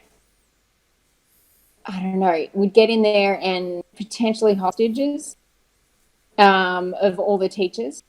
I went to one of these pretentious private schools. I have to admit, pretentious private school is not where I thought that was going. I didn't expect me to go there. Yeah, no, taking teachers hostage, that is... No, if I had to guess, that is not where I would have gone with that. You see... As I get deeper in it, this is perfect because I was bullied by a couple of teachers when I was in school, and they're still. So we could tie them up, keep them up. I'm okay with that. And dear! Now you're getting expression out, and the amount of money that every parent is paying, I'm sure we could take some of that money and give it to the lower income kids. So Georgia would heist potentially her old school and maybe another one. I don't want to name this. Yeah, don't name the school. That's not a good idea. But and we would demand like 1/10 of every parent paid salary to give to if I could, I'd say 100%, but let's be realistic. It's still F load of money. And give it to all the lower income kids across Melbourne to help them with their lives. Yeah. So that's what I would do. I think Sydney would be a little bit more big scale. Like if she was going back home to do something big, she'd probably... So we have the Federation Square that is kind of like a icon now down in Australia, down in Melbourne. She'd probably do something. She'd find a bank near there and make a massive show, large screen, all that sort of stuff. So she'd have Bane. Well, obviously she can't now. That doesn't help. She'd have somebody do some sort of like video production across Melbourne, the warning sign of like, I'm back. It's like, have you ever seen Sherlock? I don't know whether you've seen that. Oh, I haven't. No. Oh no, there's a scene where one of the bad guys in it, he announces that he's making his return. He basically just goes all over TV, just basically going, "Did you miss me?" You could have that with Sydney. She just comes back on, just like, "Did you miss me? I'm coming back." Totally. She'd hype herself. Like for a week, there'd just be this person turning up on the screen. People are like, who is that? We don't know who that is. Yeah, exactly. Oh, it'd be fab. That'd be brilliant. Oh, so there we go. That's both answered. I'm getting some interesting reactions to the private school heist. People are very shocked about that as well. I think, I don't think any of us saw that one coming. You're welcome. Oh, that'd be good. Either that or another one would be quite interesting. Maybe would be trying to do like a landmark like they did the White House. Why not do something like the Sydney Opera House? That'd be an interesting one. Yes. They've done a music gig one before, which isn't the most beloved heist. I think Overkill won't mind me saying that. The Alesso one, it wasn't the most raved about one, but I think that the concept of doing a heist in a concert is really cool, and I would possibly like to see another one of those. So they could do that, maybe. Well, hang on. We can't make jokes about Corona. It's not funny. No. But there's got something in, like, a whole lot of people being in a pub place heist. Like, there's something about that. Like, because they're the idiots for being in a public place right now. They kind of deserve a bit of shock. The non-isolators heist. Yeah, I like that. The social, like the socially touching people heist. Yeah. Anyway. Oh, that's brilliant. That is brilliant. Okay, what have we got? What else have we got in the chat? What have we got? What other questions have people got? If you want to pick one, that's fine. I've spotted one that I think might be interesting, which was I'm gonna get this name wrong, so I apologize, but it's Juzao Suzuya. I'm sorry, I probably butchered that. It's got was it your idea to sing Rick Astley and Can't Touch This for a couple of your pager lines, or was it somebody else's? And also wants to say he loves the school heist idea. So there you go, you got that as well. Thank you. I'm glad you like it. It wasn't, and I didn't know I was going to sing anything. And funny, true story, like as always with me, it's always about mental stuff as well. So not only was I bullied at school, but it was about my singing, and I'd always wanted to be a singer. True story about Payday. I mean, Sydney from Payday. My plan was always to be a singer, and I got bullied and stopped singing. And up until about 6 ago, I hadn't sung really. And now I'm back singing very seriously, and it's wonderful. However, when we were recording Payday and they said, so you're going to sing these lines, it brought up all my fears and all my insecurities and all my like, no, I want to sing. Like, I'm not going to be any good. And then I realized the whole point was I'm not meant to. And it's even funnier. So it is actually when I saw it, and then they were like, to learn the song, like just learn that little bit and you'll be fine. And when we did it, and the guys, we did it patched in, obviously. They were in, and I was here with just one guy in a booth recording. And we were all laughing so much because it was just so random. And they were like, no, that's great. And I was like, sure. Like, I was so insecure. No, maybe, really, I don't know if it's good enough. And they're like, it's perfect. It's no, it so was good. perfect. It really was. So silly. So, yeah, apparently Sydney does actually have a singing, like I was on singer, like Australian Girls Choir singer. So, funny, true story about Sydney, that she can sing bad and hopefully sing okay too. No, yeah, I thought it was good, because I remember when I heard it the first time, I was just like, just randomly out of nowhere onto the page, and I just went, she's singing Rick, oh my god, she's singing Rick Astley. Yep. And that was, so it was that thing of I know they tried to find singers that were very much from the punk rock, like, you know, London Calling kind of stuff. Yeah. Oh, it was cool, though. They're just basically everyone getting rickrolled. It was beautiful. I love it. Oh. Okay. So thank you. I'm not going to say your name again because I probably mispronounced it, but you know who you are. Thank you for the question. I don't want to say it wrong and embarrass yourself and myself. What else have we got? To be fair, yeah, there were quite a few like little pop culture bits. I mean, because you said about there was Rick Astley, there was Can't Touch This. You mentioned the season finale of The Walking Dead, which, I mean, still applies now, to be honest, if you still watch it, because, I love The Walking Dead. It's such a good show. Those people who dropped out of it, but I still think it's brilliant now. And then also, what was the other one you made? There was another comment I remember standing out. Jared Leto's Joker, that was it. Because yours came out like around the, like not long after Jared Leto had been announced as the Joker, and you said you thought he'd pull it off. And hot take, I think he did pull it off. Not that many people believe that, but oh well. I mean, I love him in general, so. Yeah, my best mate, she loves 30 Seconds to Mars, so she likes him for the music side, and I like him for the actor side. It's very weird. Oh, yeah? But he's a very good young man. Yeah, but because he's doing a Marvel film at some point. It's been put back now, but he was going to, the Morbius thing, the living vampire, which sounds interesting, but. Yeah, that's. Bloody Mon guy asking how I got the role of Sydney. So we talked about that at the start. Sorry. But we were, it was through me working already with Starbreeze, and Almira basically popped it to me in a conversation of like, would you want to do it? And I was like, sure, that would be super fun. And we didn't know if I could swear. So that's the recap. Almira was worried I wouldn't be able to swear. I said I could, and then he offered me the chance to, and we just sort of came up with the name. So.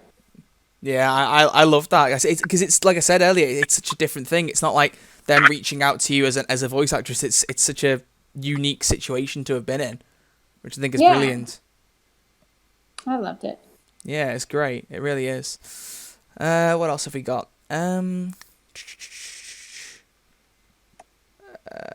Dragos Andrew wants to know, besides Sydney, who is your favourite heister? Oh, that's going to get me in trouble. Can you play favourites, or are you not allowed? Ooh. Oh man. Well, okay, so I really like Jacket because more so just because when you see Jacket cosplayers at the conventions, it's very obvious and it's fun. Oh, yeah. So that's totally not an in-game answer. That's more when I see them in person, it's fun.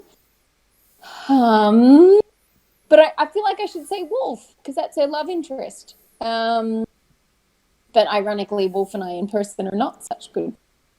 Hang on, what do you mean about Sydney and Wolf being a love interest? Hang on.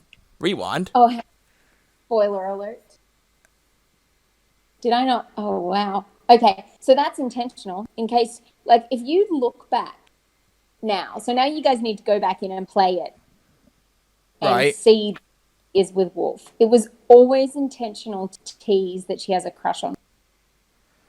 Well, that is a very interesting thing, because I wasn't going to suggest this, but I will tell you that actually I did a few live streams on The Sims. This is ridiculous. I cannot believe this. And I put like a bunch of the Payday gang members in, and it ended up happening that Sydney and Wolf became an item.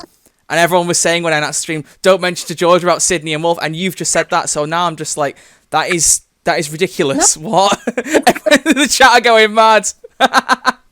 That's I just let it out of the bag. Literally, of all the communities you could have said that to, this was the best one you could have said that to, because like, everyone's going mental. Well, I love it. That I provided this moment for you all. Yeah, I mean, I thought it was sort of known. Well, I didn't notice. I may be blind, and I think a few other people may be blind as well, because none of us noticed. But I don't know, maybe it was a bit more subtle than any of us realised. But hello, sailor.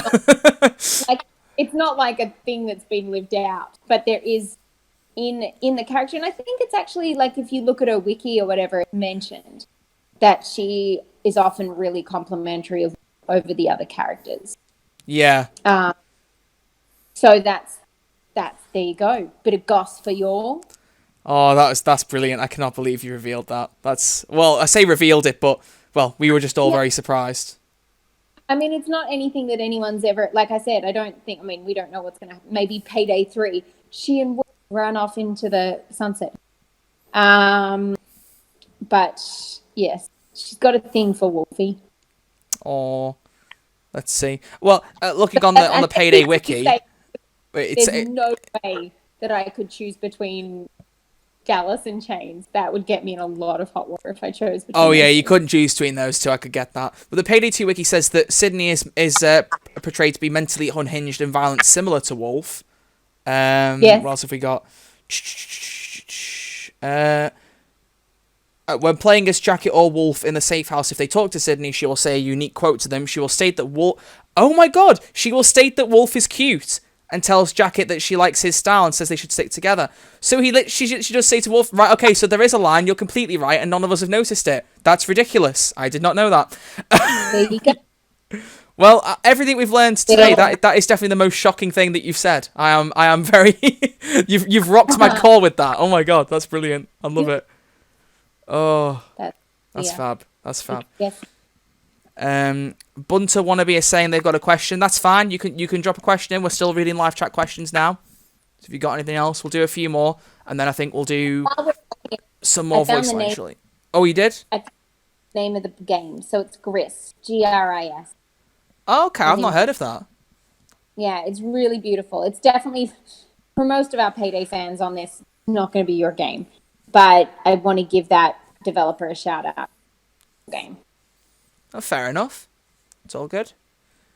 What else have we got? Jack Williams, if you want to know how the Australian police force would be if we're in Melbourne, I reckon they'd just not take it very seriously. Yeah. They'd be like, oh, this person's a bit of a joker. Though, funny, true story, I am now married into a family. So my brother married this amazing human being called Sophie, and they just had a baby, but her brother is one of the elite SWAT police officers in in Melbourne, so I'd probably be up against him. So Hugh Jackson and I would have to go head to head if we were heisted in Melbourne, which would be funny. But I think that there'd be a little bit more like, this can't be for real. Yeah. Because that's how things tend to be until it's a little bit too late. We'll be interested to see the different response. I mean, they made the fuss over it in the new house heist about, we've got Mexican police officers this time. They should do Australian. They should mix it up. How would the Australian police respond? What would they be like? That'd be interesting. What else have we got? There we go. Bunt Wannabes asked their questions. How did it feel to hear your voice in Payday 2? Oh, great question. So it definitely, there's one video that someone did, and I should give them a shout out if I can find it. I don't want to go away from this stream, but when you type in Sydney Payday 2 voice lines, it's usually the first one I'm going to do right now so that I can give that person a shout out.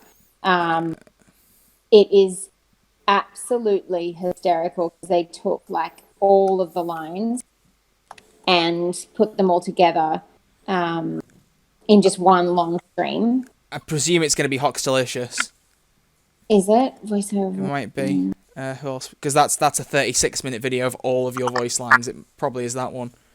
Is it like, she's got the animation of me, or got the animation of me? It's Veli Vice, actually. Oh, Veli Vice. Oh, yeah. Yeah, that's what I'm thinking of. There could be another one that's even better. So whoever Veli Vice is did this. And when I first looked to it, I was like, this is not, that can't be me. That is so not me. And it's become a very thing. Like if I ever started dating somebody, a couple of weeks in, I'd be like, just thought you should listen to this in case you had any ideas of getting me. Don't get on my bad side because I will scream at you like this. Press play. I may seem like a little flower, but if you push me that way, I might tell you to. But obviously I don't. But to answer your question, just surreal listening to it, and I was a little bit so mean or like so like you that this is all under the surface. But I sent it to my mum. Like, aren't you proud? She's listening and goes, what's that language? Yeah. When my mum doesn't know what to say, she goes, oh dear. And it, like all she wrote back in the email, oh dear. I know. Oh, she probably had a lines, yeah, and just gone, the language. George, I did not raise you like this. Like, we are from a more upper crusty kind of world, and that's hence the private school heisting thing. Yeah. We were kind of middle range poor kids within that world, but a lot of our friends, like my brother's best friends growing up in Australia was the treasurer, like his son was his dad was the treasurer of Australia. So we were very much in that world. And so we spoke like that too. So we don't have that accent, not the accent that I grew up with, the accent. Yeah. Complete kind of thing. So she was a bit embarrassed. So, Aww. Right, okay, I say we pick out maybe 2 or 3 more questions-ish, and then if you're still happy to, we'll do some Sydney voice lines from some requests in the live chat, if that's all right with you. Cool. So, 2 or 3 more questions. What else have people got? I'm just going to answer this one, which is more something I can answer easily. Raider asking, will there be new voice acting for Payday Go? Payday Go was an April Fool's prank. I'm guessing because you're asking, you hadn't caught on to that. Quite a lot of people believe that was a real thing, so I wouldn't worry that if you believe it is still real, but it's not. It's a prank. So Payday Go will not have any voice acting because it's not actually a thing. I actually went out. Well, because in the UK you're allowed to go for one walk currently in the lockdown, so Overkill got in touch with me with because I'm partnered with them at the minute, and they went, we need someone to sell this like it's going to be real. Can you go out and get gameplay? Are you able to do that in your country? I was like, I can go out for one walk, so I can go out and do it. So I physically went out, got gameplay, I made a whole video selling that this thing was real just for April Fools, and it was beautiful. God. Oh no, honestly, I was sat on Discord with Elizabeth Tainted Tally. Some of you will know her. I was talking to her about it as I put the video up. We were literally just both laughing about some of the comments we were getting, because there was one guy in particular who left this massive comment saying, "Oh, I really want to see them do this, and this in the game." And then afterwards, I'm not going to quote the whole thing because he swore, but he was like, "Oh, it's April Fools," and I was like, just laughing at the fact that he'd gone in such detail and then gone, oh, it's a prank, never mind. He's like realised he clocks it afterwards. It was a really funny thing. Like wannabes being caught by it too. Yeah, it was beautiful. Someone else just put, wait, what? That was an April Fool's prank. It was, Bunter. It was an April Fool's prank. Sorry to disappoint you. No, it was the whole game was a prank. Yeah, there you go. What else have we got then?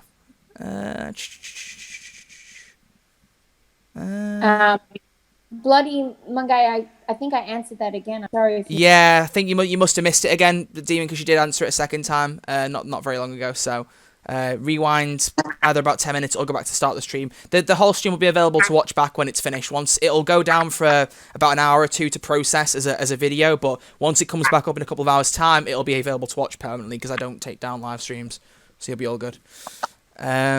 Oh, there's another one. Have you met any of the other voice actors, such as Dragon, Clover, or Bonnie? So some of the ones that aren't in the live action and are purely just the voices. Have you met any of those? So unfortunately, I haven't met anyone other than Dallas in Chains, and I think they're the only. Well, I bumped into Ron, and of course I met him because he came. So bumped into Ron on the streets in New York, and also met him the day he came out to do a live appearance that we did. But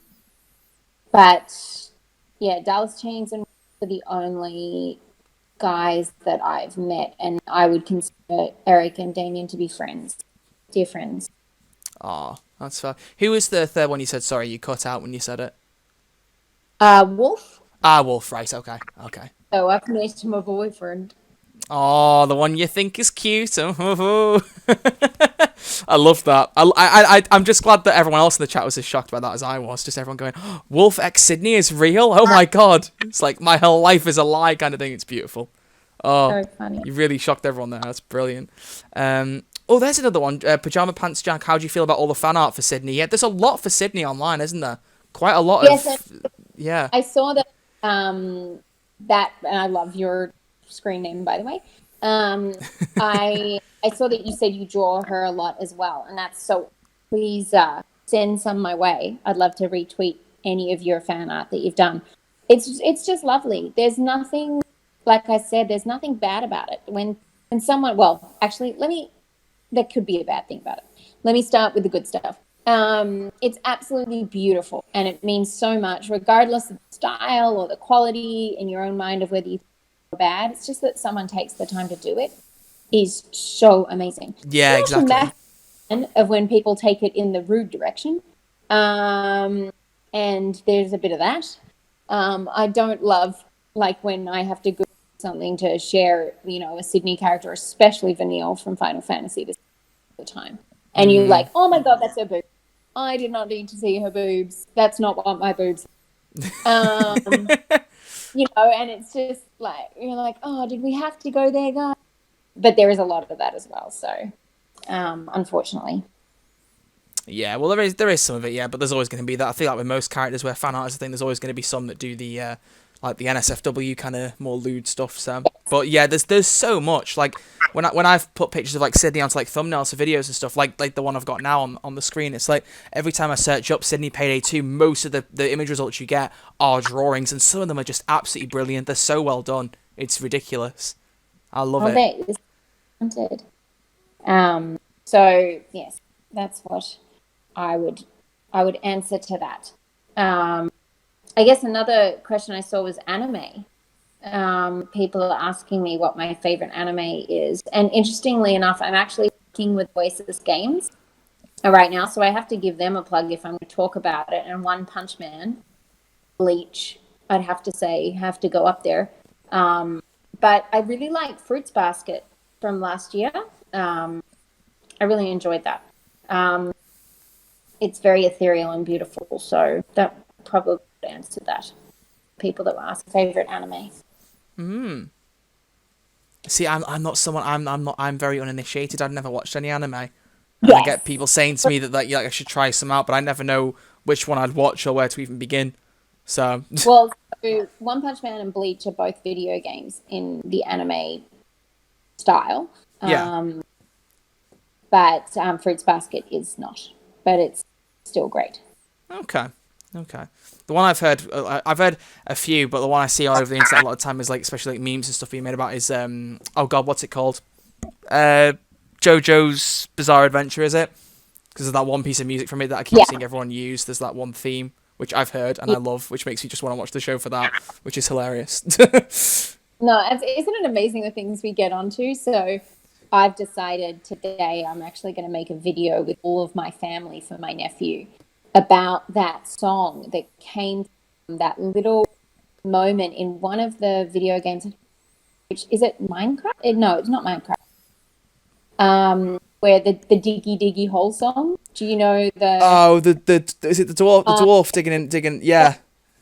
Yeah, diggy diggy hole. Oh my god, that's. Oh yeah, I remember that. Oh no. And my little 3-year-old nephew is absolutely obsessed with the song, and so because he's quarantined, my parents and his other grandparents, I've decided everybody's going to have to get in on this, and I'm going to get them all to send me videos of them singing a whole song, like bits and pieces. We're going to edit it together for him, but it's just amazing how little things like that can be like revelations across the internet. Yeah, that's me. That's amazing, honestly. No, I will have to give it a try at some point. I will have to. Have we got any final questions before we get some voice line requests? What else have we got? Anything else? I think we may be at the end now. I'm pretty sure. I saw a question up there earlier from Chorus, and I'm going to plead the Fourth Amendment. Do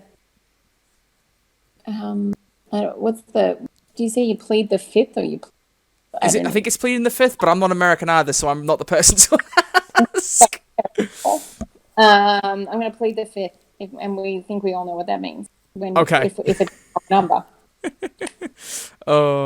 Right, okay. I think that's probably a good point to stop the questions. So, to wind off, we're going to go with the final part of the stream, which is Georgia doing a few little voice line requests in the voice of Sydney. So, if there's something in particular, as long as it's appropriate, nothing offensive or overly rude or anything like that, obviously, I don't need to say it because I know what you guys are like. You're good with that kind of thing. But, yeah, so if there's anything in particular you'd like to hear Georgia say in Sydney's voice, put it in the chat, and George will pick a few out. Basically, I'll leave it to you to pick which ones you want to do. I won't point you in the direction of any. I'll just let you pick, so you can just go with whichever ones you want.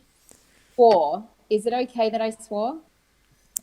Absolutely fine. I don't swear on my streams, but I say anyone else wants to, it's absolutely fine. It's completely up to the other people on the end. So if you want to, absolutely fine with me.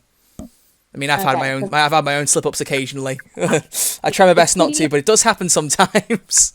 No, I really respect that, and I'm the same way. But it's pretty hard to be Sydney without. Oh, no, of course. Yeah, that's fine. Yeah, Sydney is very much... there we go. Okay, right. So what have we got? Someone just wants you to literally just do the Rickroll page line. I need to get the up to do it. Is that terrible? Let me see. Wiki. I'm going to pull it up, so maybe there's something else. It's just the one of you singing Rick Astley, isn't it? So. Yeah, I know. Yeah. Oh. I think it'll be one of the videos. I don't know whether there's a specific upload of it. It might be. Let's see. You would hope that someone's done it. Sydney Rickroll. There we go. Yeah, there is one. There's a couple. I'm looking down at the page lines right now. I just want to make sure I'm doing it. And the irony being that I wrote it in the Twitter. Yeah, I know. You put it in when you retweeted the stream earlier. I saw you put it, and I was like, "Hey, she referenced the line. She said the thing." Yeah, I see that. Did she say anything after it, or did she? I think she just says, "Oh, sorry, is this on?" Oh yeah, okay. Oh God, I don't know. I remember how I did, but let's go for it. Never gonna pick you up. Never gonna let you down. Never gonna run around and desert you. Oh, sorry. Song? Hey, there we go. You got your request. Everyone's literally saying, "Please, Rick Rolls." There you go. You got your request. That's definitely going to be your top requested one. So we got that. I'm glad we got that one done. I don't know yet if there's any, like I said, anything else you want to do in that. I'll leave it to you to pick out now. I did have you are right with the I come from a land down under. I did that. Interestingly enough, my saxophone teacher growing up, her husband was a flute player in Men at Work. Oh my god. Yeah, which that's not a happy story, by the way, in the end. I don't know if you guys know what happened there. Bloody devastating, like not fun at all. Don't want to go out on this note, but he played Kookaburra Sits in a Gum Tree, which is like a kids fairy tale sort of song. And he just like riffed on it when they were performing once, and it became part of the song. And it's just like the bit where it goes that Kookaburra Sits in the Old Gum Tree. And like 20 years later, after it was released, people that owned the IP, I guess, needed some money, and they sued Men at Work for that and completely bankrupt all of them. He took his life as a result. Oh, jeez. Yeah, because it just ruined their life. So very unhappy true story about, and again, another social message of if you are feeling that way, reach out. So on that note, I feel like I should honor them. So it's the same sort of thing, but I come from a land down under where beer flows men chunder. Oh, sorry. Go on. Hello. Love it. I love it. Yeah. All the little singing ones are the best, because you don't get many of the singing ones in any of the other the characters. Sydney's very much one of the only ones I can think of, at least, that has voice lines in. And I feel like I've heard most of the page lines by this point for most of the characters. Yeah, she definitely has fun ones. But to be fair, I've been very biased since you came out on Payday. I've not really played as many other characters, so I may be wrong. So fun. Well, I just love this like relationship she has with Leroy. Yeah. It's always about Leroy. Oh. And I always had this Leroy being this African American like security guard guy, who just sits in the dispatch, like just always like eating a sandwich.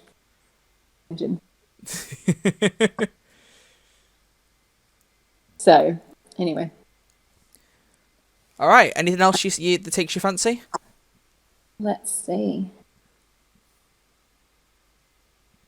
What have we got?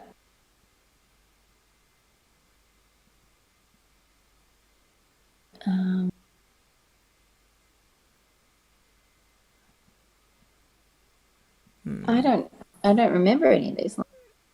There might not be page lines. There might just be things they want you to say just generally in the Sydney voice, to be fair. Oh, okay. So if there's something that's you just see in quotation marks, just if you want to read it in Sydney's voice, go for it. Are we seeing? Yeah. Looking for quotation marks. I just sort of. There's one from Raider who said, "Sorry, I inhaled some helium and my voice turned into a girl's." What? Oh my god. There's that one. Would be. I mean, it could be funny if I was Vanille before that. I think that's when it is. I think I do it like, oh.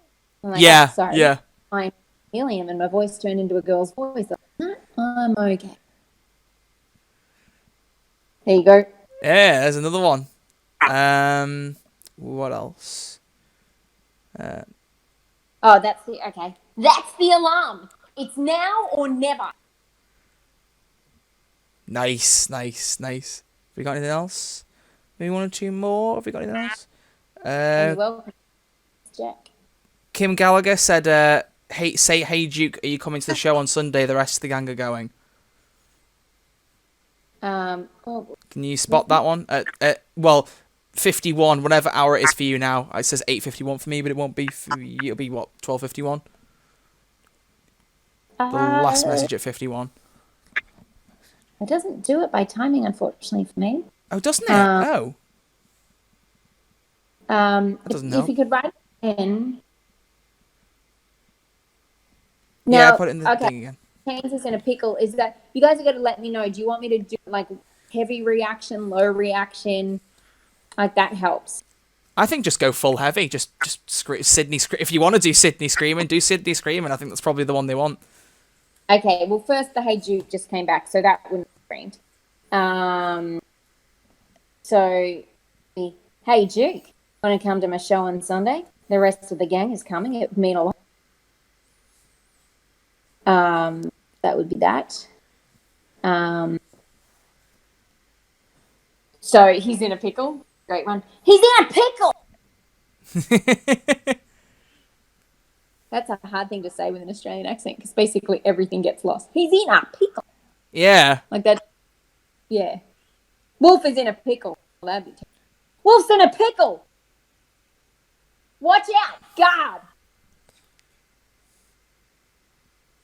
Chains turned himself into a pickle.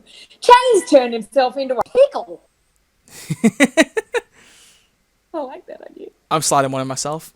That's relevant to our discussion. I hope I'm on the right trajectory. No, yeah, it does. It sounds good on my end. I hope it sounds good for everyone in the chat. Nice. You know, is pretty cute. Only Troy would put that. Yes, only I would put that. Well, you know what? I'm shocked that the Sydney X-Wolf thing is real. I'm still getting over that, so let me. Very. Love in the time of hosting. Hurry up, will ya? Cops are coming. Okay, couple more, and then I think we'll wrap it up because we're coming up on the 2 hour mark. I don't want to keep you for ages. I'm excited. I'm going to turn off all of my devices and get some projects I needed to do art design for mural. So one of the rare times I can turn off devices at 12 hours. Yeah. Let's see. There's a couple of new ones now just coming in. Oh boy. Hey, Wolf is not my lover. He's just a boy that claims that I am the one. You do be kind of cute, though. I love that. That's brilliant. You guys. So funny. Yeah, I mean, some of the lines. Pickle. Yeah, the pickle thing seems to be recurring here. I'm fine with it. It's amusing. Yeah. I like a good pickle, and I mean quite literally. Everybody, don't put your mind there. I really hope no one was going to do that, and then you said it. Well, that's what Sydney would do, you know? I'm just thinking of the blooming Rick and Morty. I don't even watch Rick and Morty, but all I'm thinking of is the Pickle Rick thing, if you've seen Rick and Morty. I've auditioned for seeing a lot of their content, but I haven't actually watched it. But I actually think that's something that she would say. It probably would be, to be honest. Pickle. And then she'd be like, oh, get your mind out of it, you wankers. Yeah. Oh, that's a good one. Let's break the rules. Yes.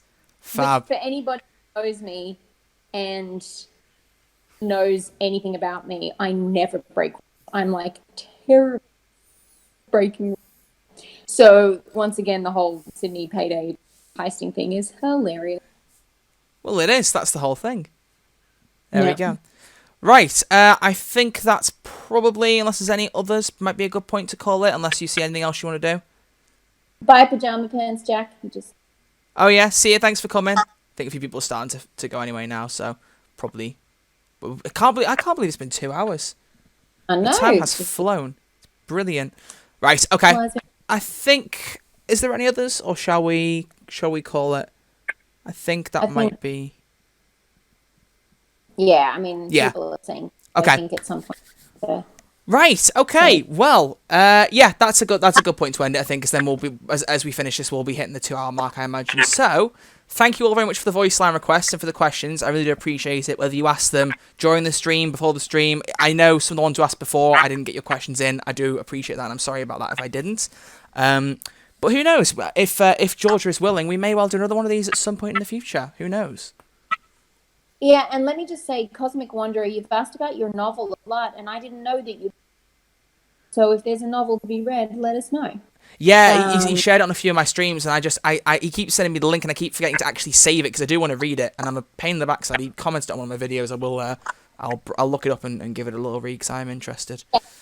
Well, Cosmic Wanderer, feel free to tweet at me with it, and I'll do my best. There you go, Cosmic. Might get Georgia to have a little look over it.